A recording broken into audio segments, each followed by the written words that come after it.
We are here today to help you build your 2024 communications plan. This is our most popular webinar of the year. Just some quick housekeeping items. So Q&As, put any questions in the Q&A as opposed to the chat as soon as we figure out how to get the chat going. We also have closed captioning available, and there's a live transcript option at the bottom of your screen that you can enable it if you need.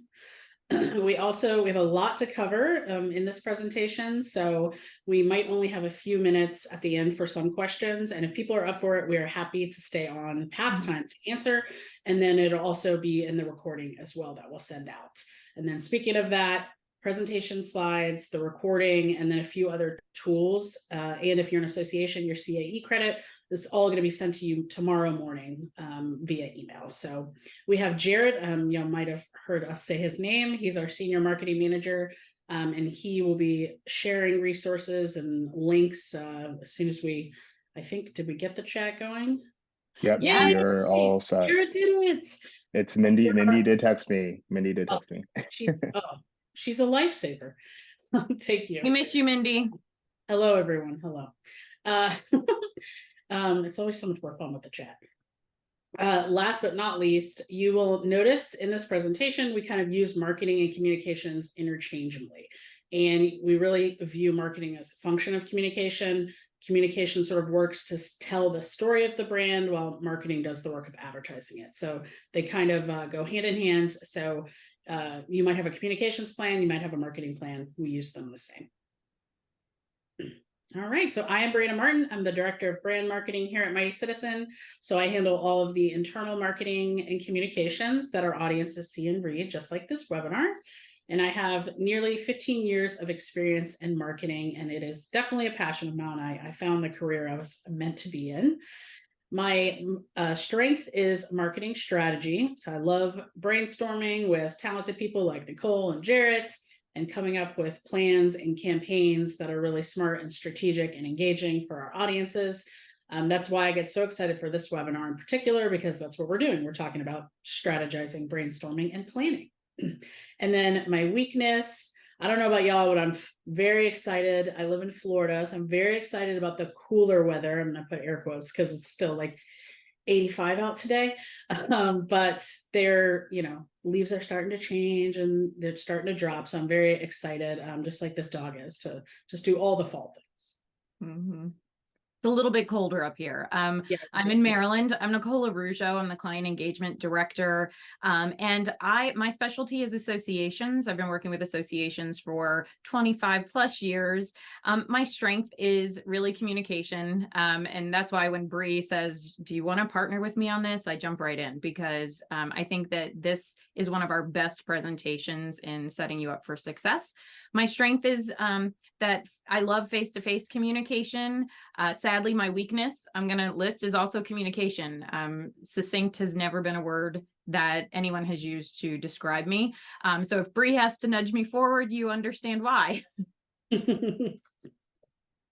So I want to give, for those folks who are not aware of Mighty Citizen, we are a branding and digital transformation agency for specifically mission-driven organizations. And for us, that means associations, nonprofits, universities, and government agencies. We understand your struggles, we understand your successes, we understand your audiences and your technology. And that's where our specialty lies. We really help our clients to increase their revenue, build their awareness, and really better their communities through user research, branding, messaging, campaigns, websites, analytics, and more. Awesome. I just want to note there's a lot of people from Florida, Nicole. Okay. In the chat. And shout out to Baltimore. Yeah, Jarrett's in Jacksonville and I'm in Gainesville. So it's awesome. All right. I also have to quickly shout out Dan from North Texas. I am an alumnus of UNT. So glad you're on. Nice. Great. All right, guys. So this is why you're here. Why are plans a must-have? We are in marketing and communications, and as professionals, we know the value of communications and why communicating effectively is really a priority. Our organizations just do great things for our industries and for our communities, but if they don't know what we're doing and we're not communicating that successfully, you're at a loss there. So having a plan really ensures that your mission and your brand are communicated faithfully each and every time. And I want to take a moment to remind you that your brand is your organization's reputation. It is not a logo. It is not a tagline. It is not the color you use in your brand guidelines and color schemes. It's how your audiences perceive you. It's what they say about you when you are not in the room. Communicating effectively means controlling the narrative, and that means that you're telling your story effectively. You know what you do every day, but they don't. And we call that the curse of knowledge. So we've got to really disseminate that information to the audiences so that they understand who you are, what you do, and the impact that you have. Using a plan really helps you to tell a story with consistency. It uses the right channels at the right time for the right audiences. And that in itself will elevate your brand and demonstrate your value, which builds trust and prevents confusion. The fact is that people that operate in fear, and if they don't know what you're doing, they assume that you are doing nothing.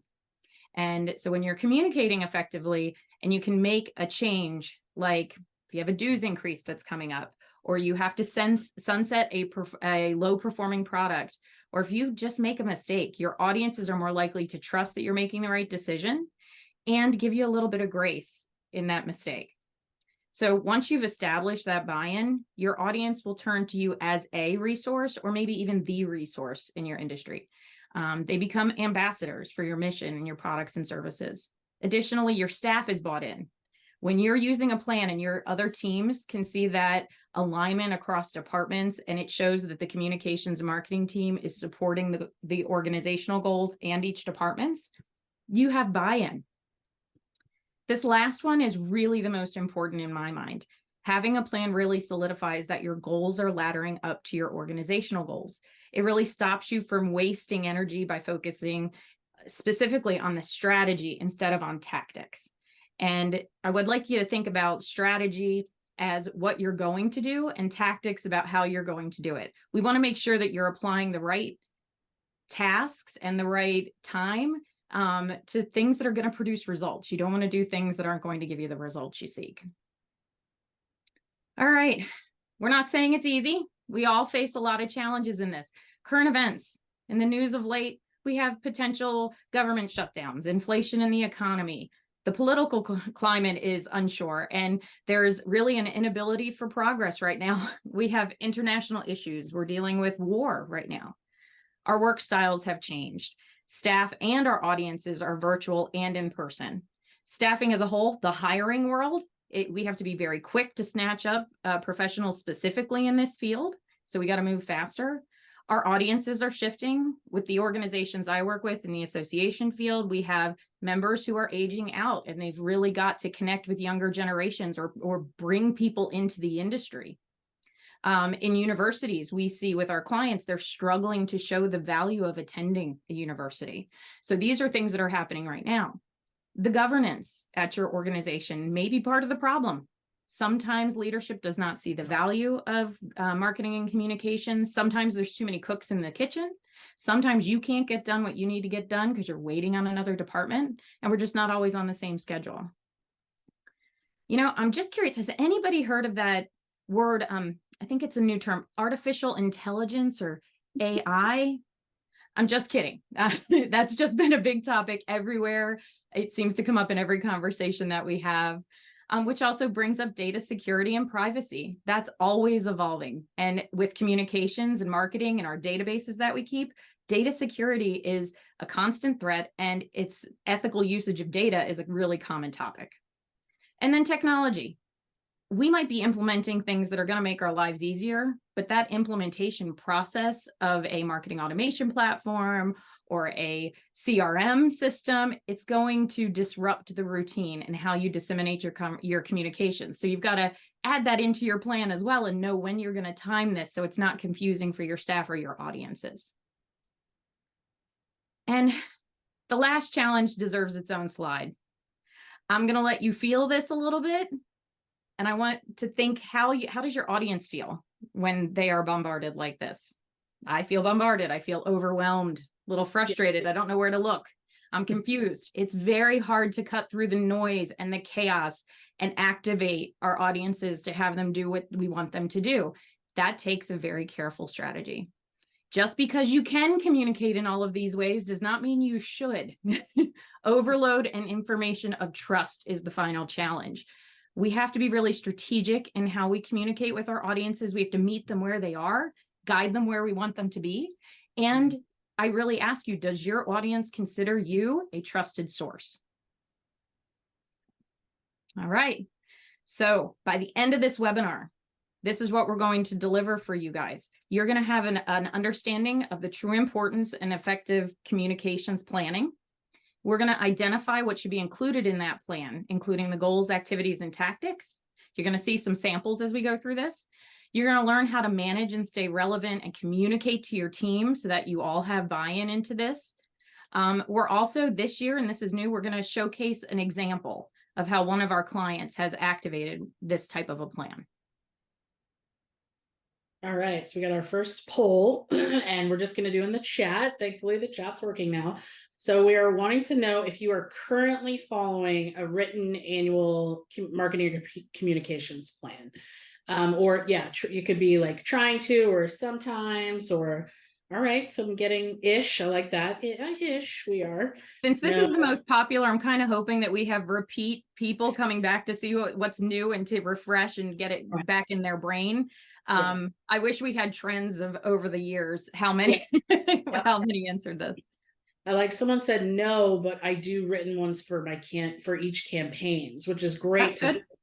Great to do. Always want to have the written one too. All right, I feel like it was a good mix. Yeah, I do too. Cry emoji, no. Yes, I'm sorry. Well, please know that if you did say no, or you did say sort of, you are not alone.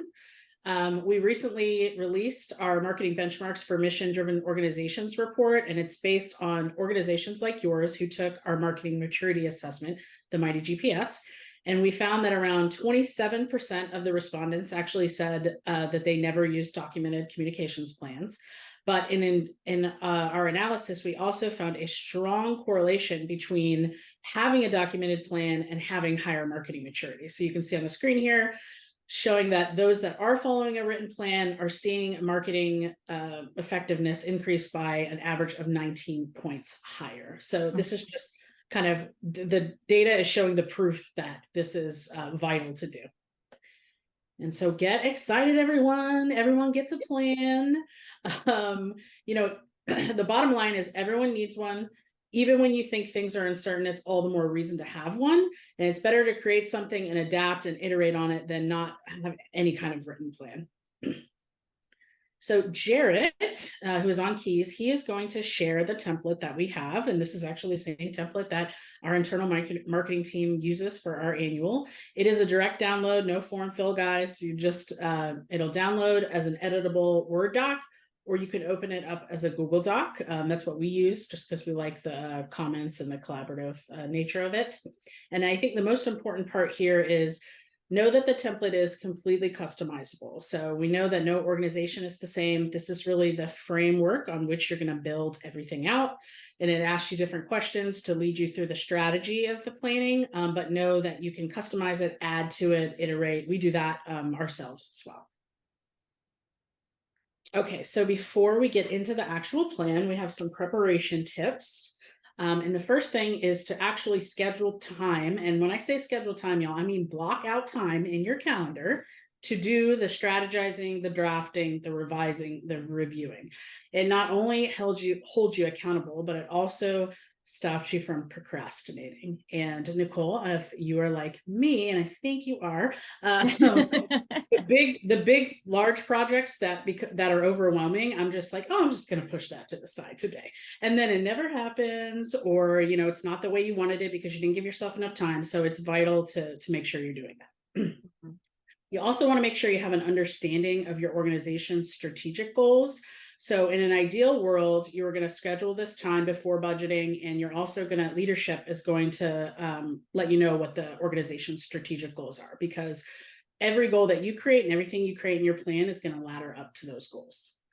Also important when you're having some of that brainstorming, you want to make sure you're reflecting on the wins for the year and the challenges too. So I love doing this with the team. We're going to look through our 2023 plan and look at all of the things we were able to accomplish, what maybe we didn't accomplish, what was really hard to do, what we might do different in the future. Collecting ideas in advance from your team, your communications team, and other departments. We'll show an example of that in a minute. And then also assessing how effective your current marketing is. And that's going to help you plan and focus for the future. Yep. All right, so this is just a kind of a running log of marketing ideas. And here at Mighty Citizen, we do this. We have a document that literally even my onboarding with every new employee, they get access to a document and they can put in any marketing or content idea. And what we do is when we start doing our planning, we start doing this prioritization.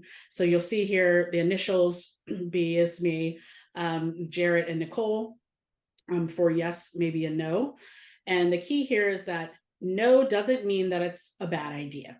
It just means that we're not prioritizing it. Or when we're looking at things and our tactics and goals that we're doing, we might put it at the bottom or have an optional. Mm-hmm. And I use this tool a lot because I'm the one who's actually out and about with association executives. I'm at events, and as I hear things, it gives me a resource to come back and say, here's an idea.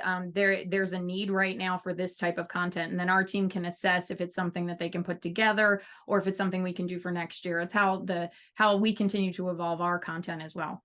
Yeah, it's great. It's how all of our articles, our tools, our speaking submissions, everything's created. Mm-hmm. All right, so and I mentioned assessing your current marketing and how effective that is right now.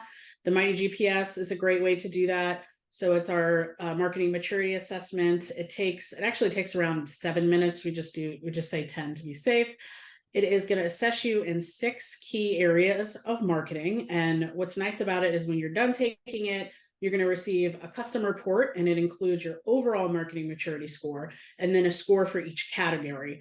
And then next steps and recommendations based on those areas that you need to improve on. So if you score low, for example, in research and analytics, there's going to be recommendations on maybe how to start some audience research with surveys. And you could transfer that into your plans because you know that's an area that you need to focus on. And it doesn't even just tell you, it gives you the resource that will tell you how to do it. Yeah. So it really guides you along. Yep. And we do always tell people if you're asking multiple departments and even if it's multiple people in your department, because that will help you identify gaps too, which is a really great insight. Yep. All right, so now let's dive into the elements of this plan. So you'll see if you have the template open, you can see in the table of contents, we have 4 main sections: organizational summary, market analysis, audiences, and goals. And we're going to go through each of those. So in the organizational summary, the first section is the executive summary. So this is really your short and kind of succinct view of the plan that includes your overarching goals. And it's really showcasing your vision for 2024. This section are for people who cannot read a 10 to 20 page document. So who are those people? Probably your leadership or executives, right? You want to think about things like, do you have an anniversary coming up? Are you launching a new product or service? Any of those really large initiatives, including your goals as well, you're going to include there. And the big thing here is, although it is the first thing in the plan, it is what you're going to write last. You would be hard pressed to fill this out right at the beginning before you go through everything else. So it's much easier when you figure out all the rest of the areas and then you come back and do your summary. Other things in the organizational summary is going to be your vision and mission statement. No need to write these, just kind of a copy and paste. You already have them. This just reminds people when they're reading through it why you're doing anything related to the plan to begin with, really what your why is and your mission of your organizations. You want to list your organization's strategic goals. So we talk a lot about everything you're doing is laddering up to the strategic goals of your organization. So you want to write them right here, and it helps leadership see your goals in their goals. Mm-hmm. And then the last few here, products and services, you're going to list those out. You're going to list out personnel in the department and some other departments, and then also your budget. So we're going to show some examples of that. All right, so products and services, this is pretty self-explanatory. It just lists out anything that you're offering on the left side, and then a quick info on the deliverables. And the key here is you want to make sure that everyone is speaking the same language. So this is great to include, so it shows that everyone's in sync of how you're saying things, and you're making sure that they show up on your website and all your communications the same exact way. Mm-hmm. Marketing personnel, similar products and services. We include names in ours. You could do that, name, title, and then responsibilities. Keep in mind that here it could be more than just marketing. So additional people that are, very closely working with you. So if you're on a communications team and there's an event person, and the event person is in a separate department, but they're handling some communications, they likely are, you'll want to list them here too. And our plan is actually sales and marketing. So everyone in sales and marketing is listed in here. Mm-hmm. I got to give a shout out to those marketing departments of one, communication teams of one. Yeah. We know that it's you struggling and that you are wearing multiple hats. So we understand that this is an example that might be for a medium or large size organization. We understand it's going to be varied depending on the organization. Right. And it's great to let you know, if it's only you, then your leadership gets to see all the amazing things you're doing with just a staff of one, right? Yep. All the more reason to narrow down that scope. So the last piece of that first section, and I begged Bree to let me take this because I love talking about budgets, guys. Peter Drucker was a pioneer of business thinking in the 20th century, and he said the business enterprise has only two basic functions: marketing and innovation. Marketing and innovation produce results. All the rest are costs. I want to repeat that. Marketing and innovation produce results. All the rest are costs. Marketing is the distinguishing, unique function of the business. What he's saying here is that marketing is, in fact, an investment. If you view it as a cost, it's time to change your thinking. And I know when budgets get cut, marketing is the first thing on the list, and it's very sad, but we have got to change the perception with our leadership to educate them and to show them that marketing is absolutely providing ROI. So these conversations, this is not a once and done. You have got to repeatedly make sure that you're talking about this with your leadership. The fact is if I have a great product or service and I don't tell anybody about it, guaranteed no one's going to buy it.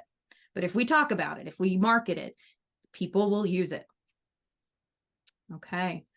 So we got to ask out of curiosity, do you spend 5 to 10% of your annual revenue on marketing? Again, throw it into the chat here. Or if you know. Oh, I'm like, absolutely not. I know. I love the laughter. The laughter is really fun. Okay. All right, guys, I'm not surprised by this. As Bree mentioned, we have released our benchmarking for 2023, and there's going to be a new benchmarking of the Mighty GPS in 2024 early on. But those results of the first year is that most mission-driven organizations are spending 1 to 5%, and their marketing effectiveness is so-so. It's not giving them what they want, right? To really move the needle, we recommend 5 to 10%. And this is confirmed by the CMO study that was completed by Deloitte, Duke, and the American Marketing Association. And there is a fall release of this that just came out, and Jared can throw that into the chat as well. The marketing average right now for corporations is 9.2%. So right between that 5 to 10. And it's really, again, our job to educate leadership. So if they're coming to you and saying, well, why are sales down? Why do I need revenue? You have to market it in order to get that revenue in. Right. And then we also have, Jared can share too, we have an article about convincing leadership to invest in marketing, and it has lots of great tips in there. Yep. All right, guys, we're moving on to section 2 in our communications plan. That section is the market analysis section. We cannot stress enough the importance of knowing your audiences and the trends in your industry. Have you completed market research? Do you need to? Do you know the upcoming trends in year 2, 5, and 10? As a resource in your industry, people are turning to you, and you need to understand what the future is going to hold. it is really likely that your organization has a lot of this information. You kind of know what's going on. You have some hunches. You can do some audience research, some audience surveys or stakeholder interviews that can help you with that. Associations or industry partners or for-profit companies often conduct this research. The last study, that the CMO study, is a perfect example of that. Reading industry blogs and resources. The next step in here is you want to understand your market position. So you're going to do, where do you sit in the marketplace and where are you especially compelling? Consumer Brands calls this market share.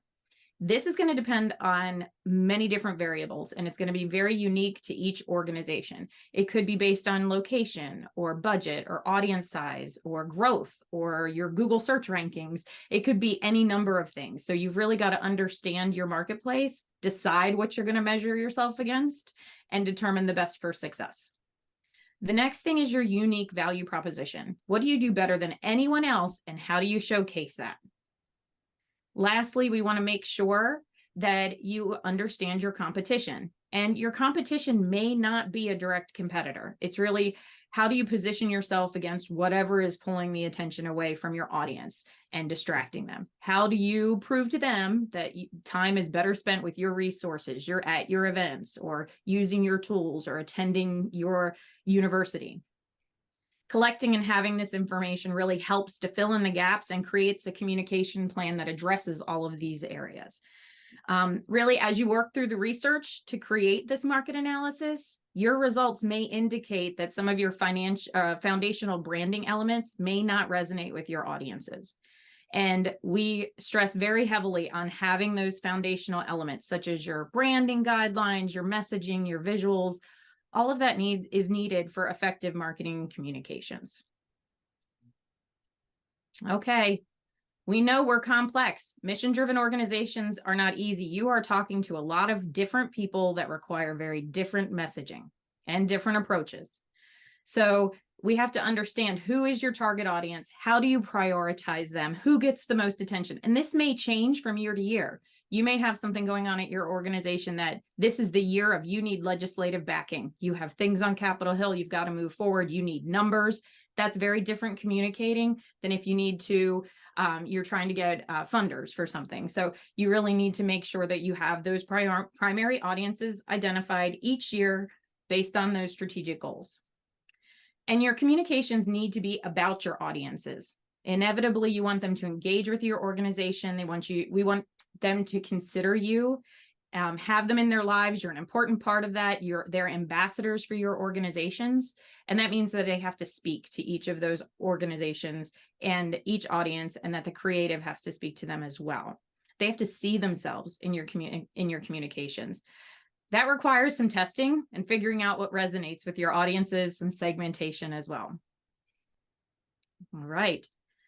So in this section of the plan, in the audience section of the plan, you really want to take that market research and you're going to develop, what are the needs? What are they turning to you for? What do they see? What are their perceptions? What do they think about you today? How can you change that if you need to, right? Is your value proposition clear?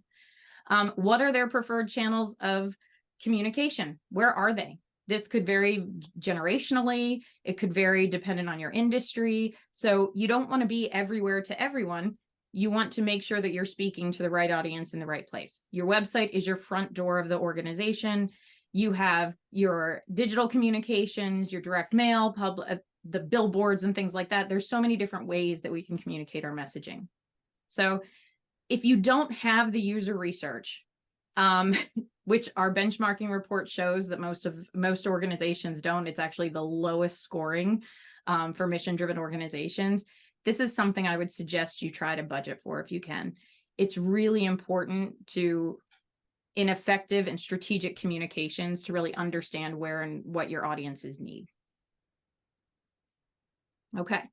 Once you have that information, you can create personas or user profiles. They are representations of your audiences. They include demographics, age, role, length of time in the industry, and psychographics. Why are they engaging with you? What are they turning to you for? What are their pain points and their motivations? These documents really answer what are your users challenged with, what are they trying to do when they engage with you, what are they turning to you to fix. When you have personas and profiles, you can really create those targeted communication plans that speak to the audiences and be where they are, and they'll understand it. In these two examples here, Annette recently joined, been to a couple of webinars. She's dipping her toe in the waters of membership. We use her information to get additional prospective members.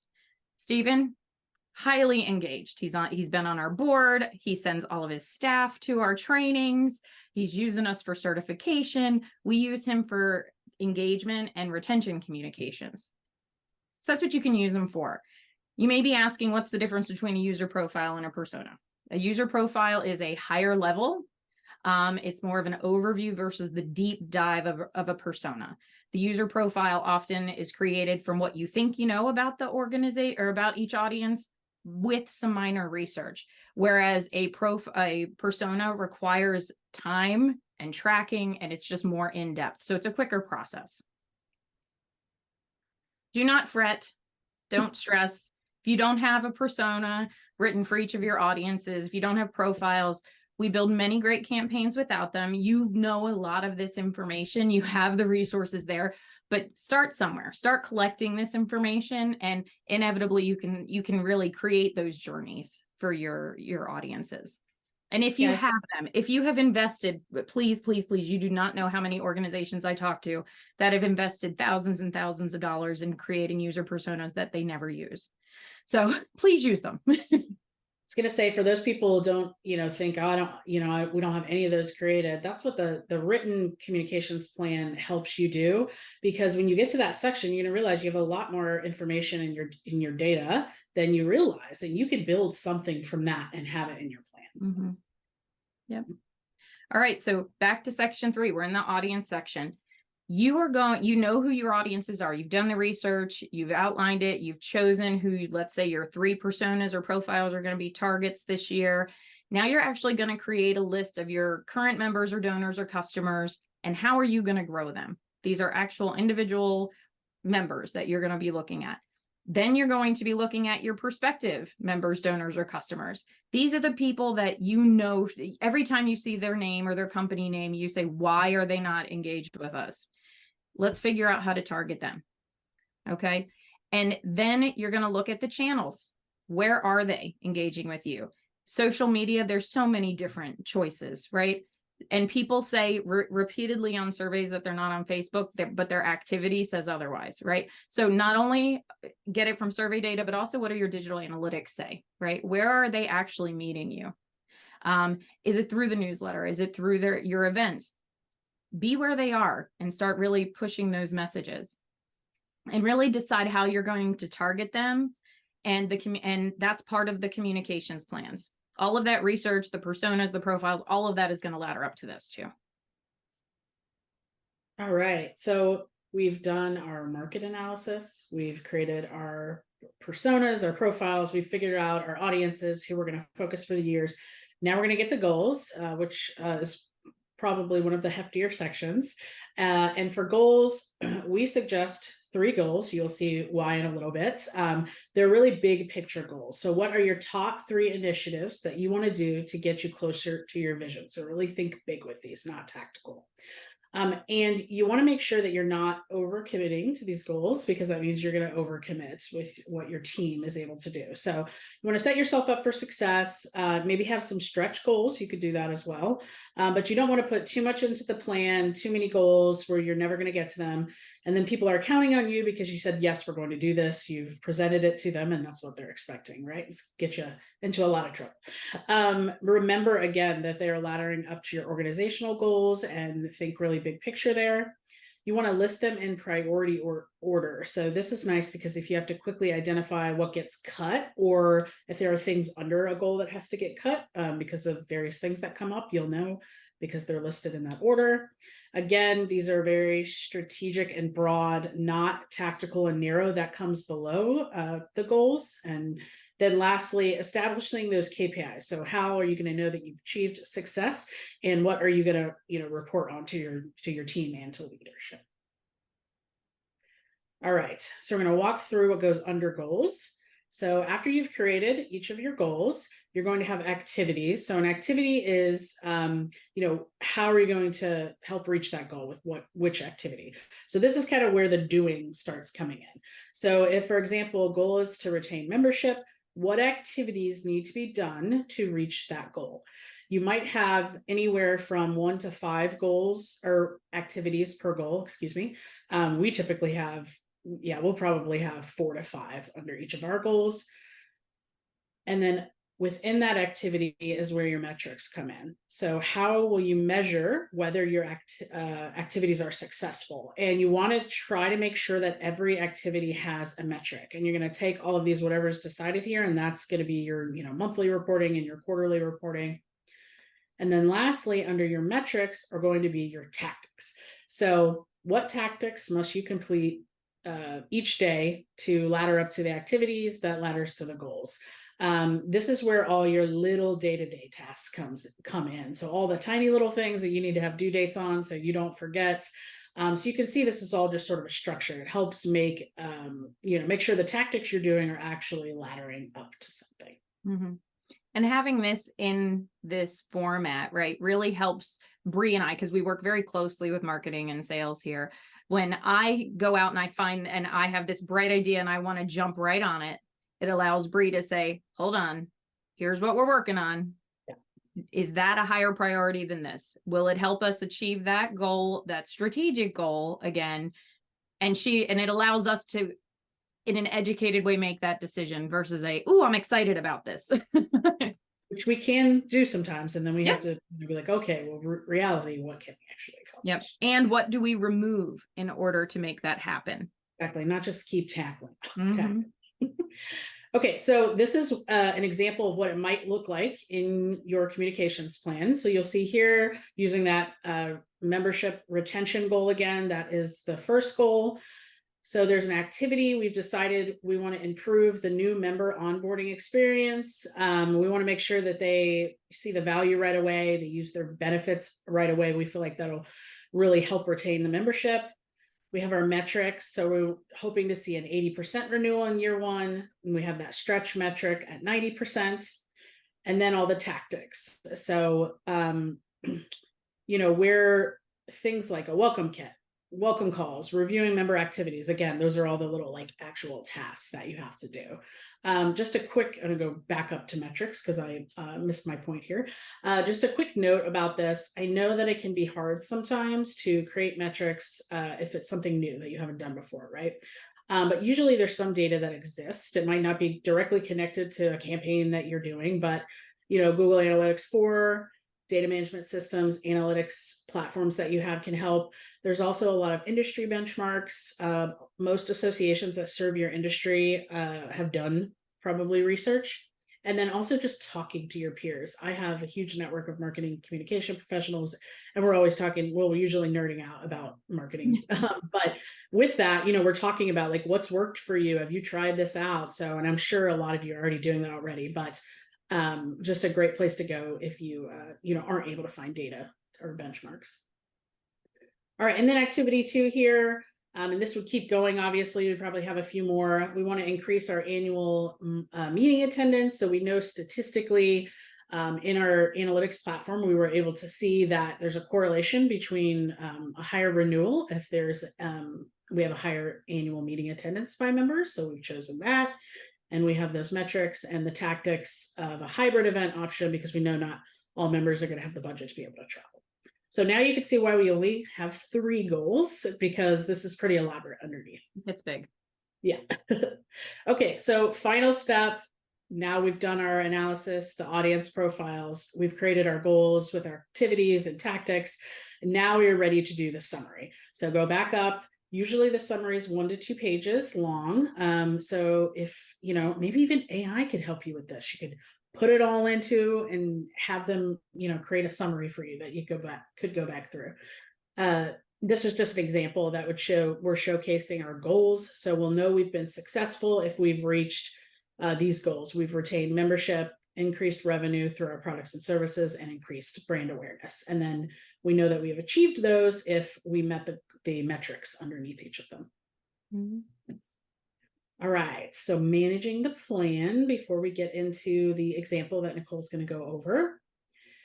So your plan ideally should be led by your your senior most communication staff member. That's because they're typically the ones that have the bigger picture over everything. They're the ones talking to leadership about organizational goals. They kind of know what's coming. They're just generally more plugged in. If you are that one person in your team, you are that person. You are that will be leading this. Easy decision. Yeah, right. You're going to draft the initial plan and solicit ideas from other team members and your own, obviously, and then you're going to have that brainstorming strategy session with your team, and then you're going to draft it and then share it with leadership. You could also share it with other departments like sales, membership, or enrollment. So if they're closely aligned, or they have you're supporting them in any way, you would want to share it with them as well. Once the new year starts and you're actively working on your plan, you're going to check your progress at least monthly. You want to make sure that everything is moving in the right direction. Is it where it should be? If you have a project management system that you're using and all your tasks are in there, a lot of times you're moving stuff around in there, but you're not necessarily going back and looking at your plan to update that. So that's a good check monthly. And then you're going to update your status, all your goals and your metrics quarterly. So adding metrics showing where you're able to check progress. So an example is that example that I just showed you. If we reached that member renewal of 80% halfway through the year, we would report that right? It's great news. And then we'd make a note in that plan that we reached this, but we're working towards our stretch goal of 90% now. All right, so let's talk about how we are going to communicate the communications plan. We want to share the right bit of information at the right level. So we suggest that your full staff is just going to get bite-sized pieces of information. So just on a periodic basis. So this keeps them aware. It keeps that buy-in, right? It's showcasing the value of communications to your entire team. But also share success stories. So our team, for example, we have a weekly marketing meeting and we do really quick updates usually of what's going on. But if we, had a very successful campaign or we have a great case study, we'll have extra time to do kind of a show and tell. So then everyone can kind of share that success. For your executives, you're going to give a snack size bite. So this is on a quarterly basis. And this could be your board, committees, anyone giving you funds. This is the group that wants to see the statistics and the results like ROI, right? It's your KPI reports that you're reporting, you're giving them quarterly to show progress in the value there. And then lastly, not surprisingly, your communications team, you want to make sure they have that full meal.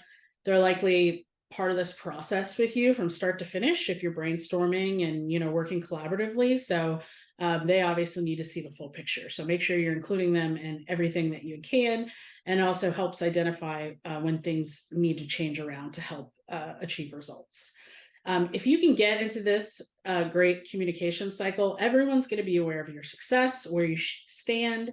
You're showcasing that value. You are creating an environment where you're showing that we can all work better together. Okay.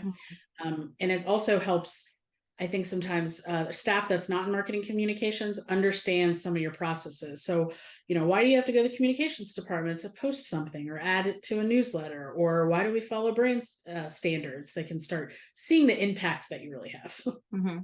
I also want to point out, like we've put in there, you may work for an organization where your leadership is a little bit more micromanaging. They want to see that instead of doing quarterly, they want the monthly update.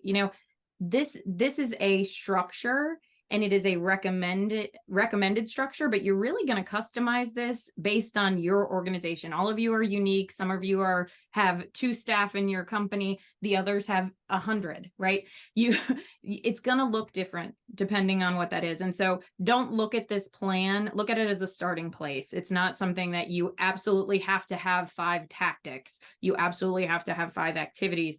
It's whatever's going to get you to that goal. Again, don't do something to do something. Do something because it is going to support your goal. Yep. Yep. So we're going to show you a real example here. I'm a very visual person, so I was like, can we please add a live sample in here? So we're going to show you the North Fort Bend Water Authority. So with North Fort Bend, what we did for them is we started with discovery. We need to understand the organization, the goals, the leadership, the staff, what they're capable of doing, what they're not capable of doing, where they need help. We did, then we also did audience research to understand stakeholders, to understand their brand and see how they were perceived. What we found from this research is that in the case of North Fort Bend Water Authority, their audiences really did not know why they existed. To the residents, they saw them as a fee on their bill. They had no idea what subsidence was. It was confusing to them. And the municipal utility districts, which owned most of the communication with the residents, couldn't speak in the correct way about what North Fort Bend Water Authority did and why. So they were getting mixed messages, and all of this just created a lot of confusion. So residents were not motivated to conserve water, and that was something that they desperately needed them to do. And that's classic value proposition stuff here, right? The residents were very reactive versus proactive. So they wouldn't start monitoring or looking at what they were doing until they got a high bill, and then they'd want to know what was going on. And the communication, again, through the municipal utility district was difficult. You know, billing notices can only go so far. We're in an electronic world, right? Plus, local events had low attendance, and that was difficult.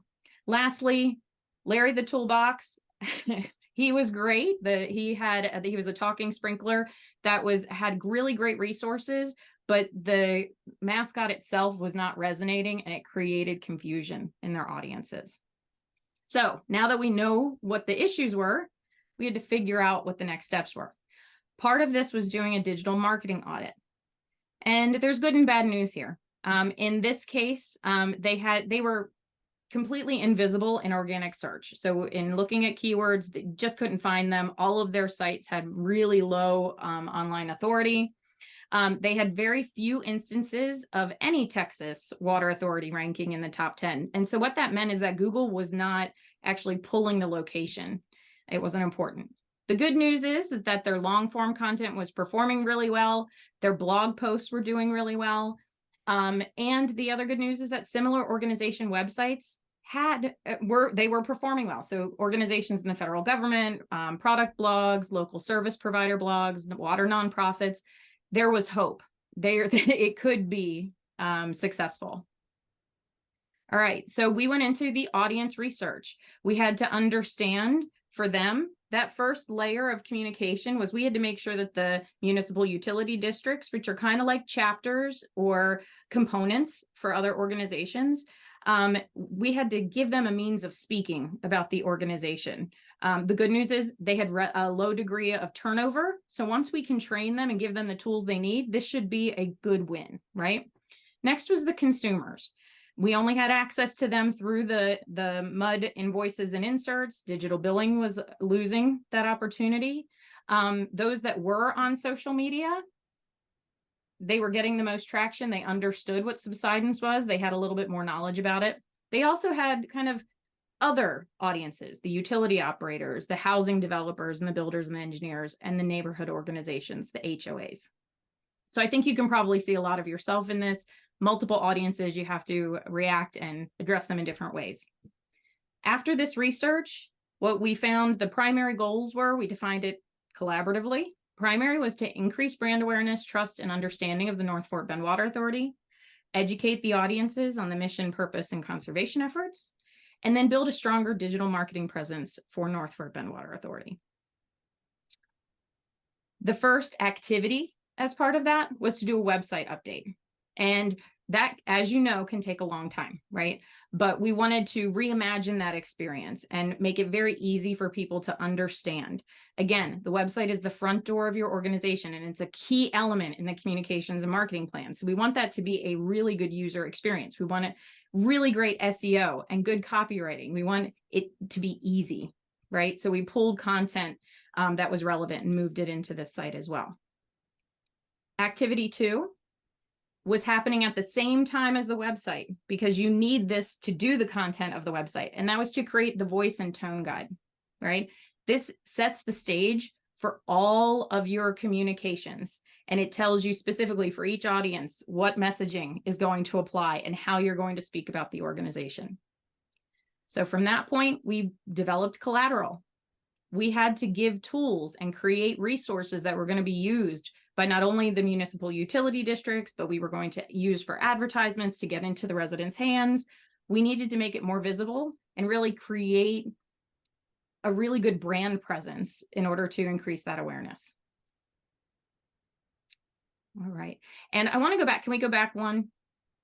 So the toolkit itself that we created for the municipal utility districts really was a resource that created a PowerPoint. It gave them brochures. It gave the municipal utility districts employees the ability to speak on the behalf of the organization and create ambassadors for that program. Sorry about that.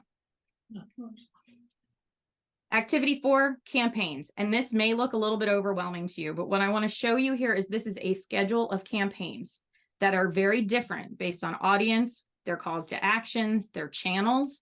Some are about strengthening brand awareness, some are about conservation, but they all ladder up to those 3 goals.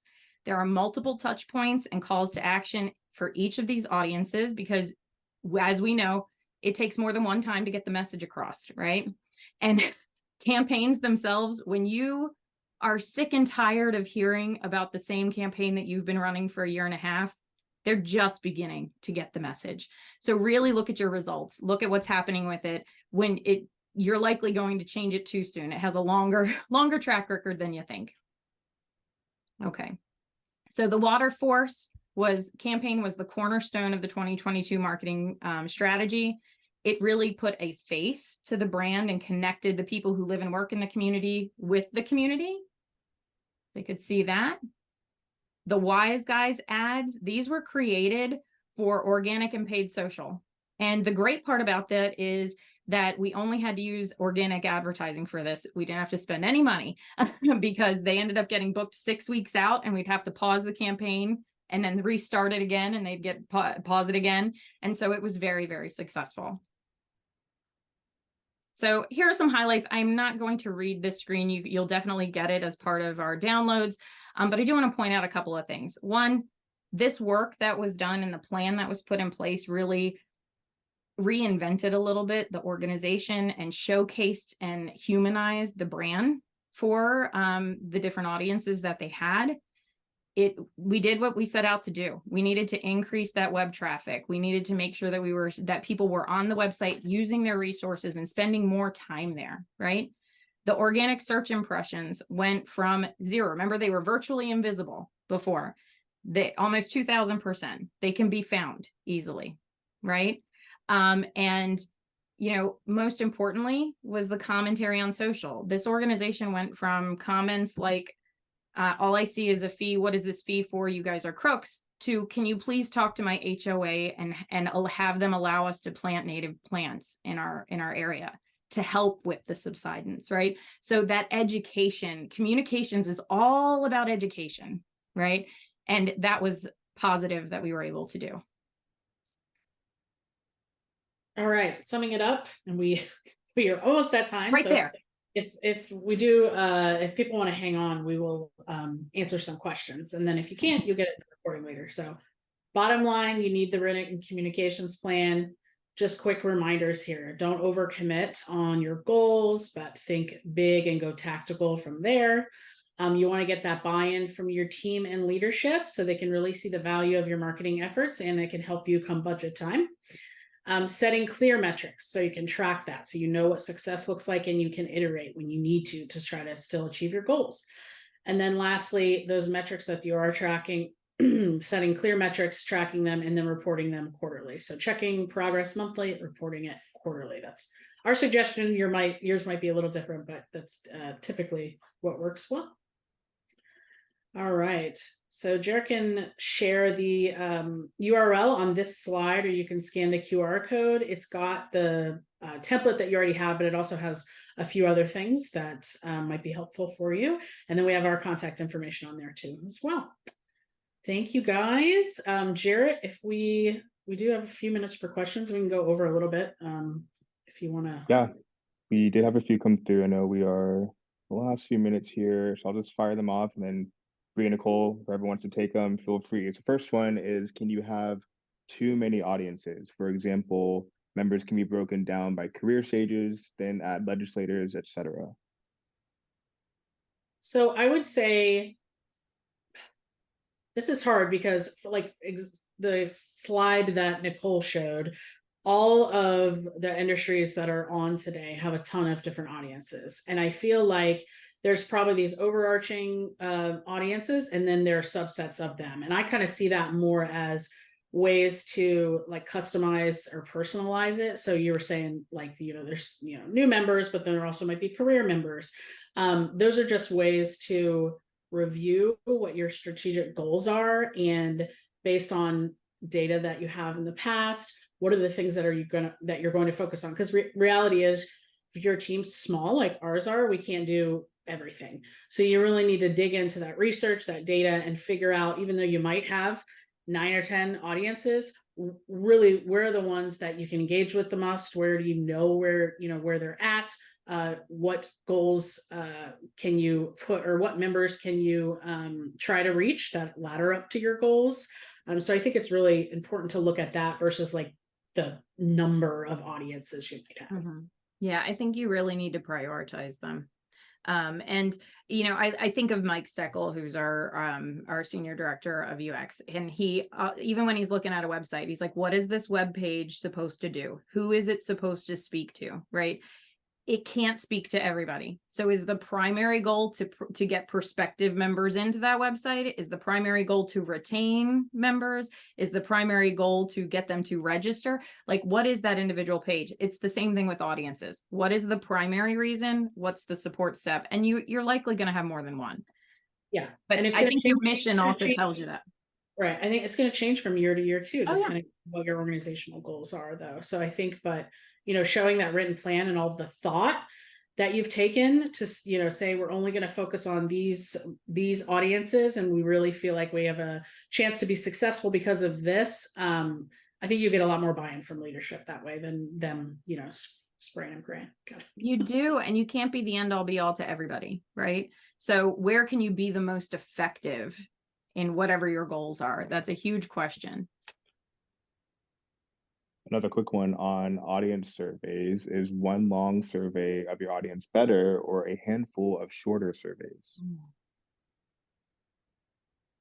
I'm not sure I would say either is great, but I would say, there's a whole, and Jared, I don't know if it's in the document, but we have a whole webinar recording about best practices for surveys, and it'll tell you a ton of things that will help you with this question. But ideally, you want to keep it to 10 questions, no more. And there are actually some things that you can do that are these like rigorous standards, basically, that you're going to ask before you ask all these questions that will help you get it down to 10. So you're truly only creating questions that you can actually do something with the answers with, actually take action after them, and they're not, there's no bias with them. There's just we could have a whole other webinar talking about that. But I would generally say, and it kind of depends on the engagement that you're already getting from your members and how many other communications you're sending out. I would not recommend a very long survey, though, for sure. That's a no. I can't even remember what the attention span is now. Is it 5 seconds, 8 seconds, something like that? So like, I feel like when we're writing content and things like that, we have such short attention spans right now. So make them very quality questions. Is it useful? And then you have to respect the timing. And I also think it also depends on the audience. If you have engineering logical brains that you're working with, they may be more adept to a longer survey because they see the relevance of it, versus other audiences may need a shorter one. So it depends is my answer. Yeah. Bree, do we want to keep going? I have a few more. Yeah, we can do a few more. Okay, let's see here. What if the goals, what if the goals aren't always as clear? So trying to understand the best approach to speak to executives about what matters for them for the year and how comms can support those goals. That's hard because that's such a fundamental problem. That's not necessarily, you know, like from the top as far as goals. I mean, my recommendation would maybe is to have a meeting and try to dig deeper with your leadership. And if you feel comfortable, maybe pushing on them to make clearer goals, maybe even like, you know, walking through exercise to help create clearer goals, or go through this communication plans that helps you figure out a clear goal. I don't know, Nicole, what else you would recommend with that?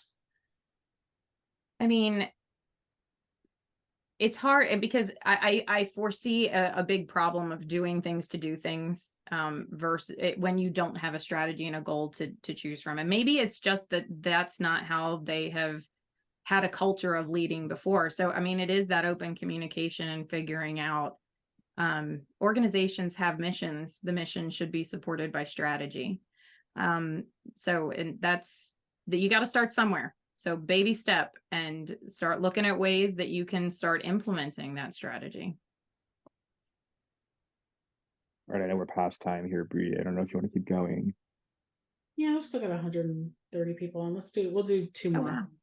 Okay. Thanks for sticking around, guys. Yeah, thanks everyone. Let's see here.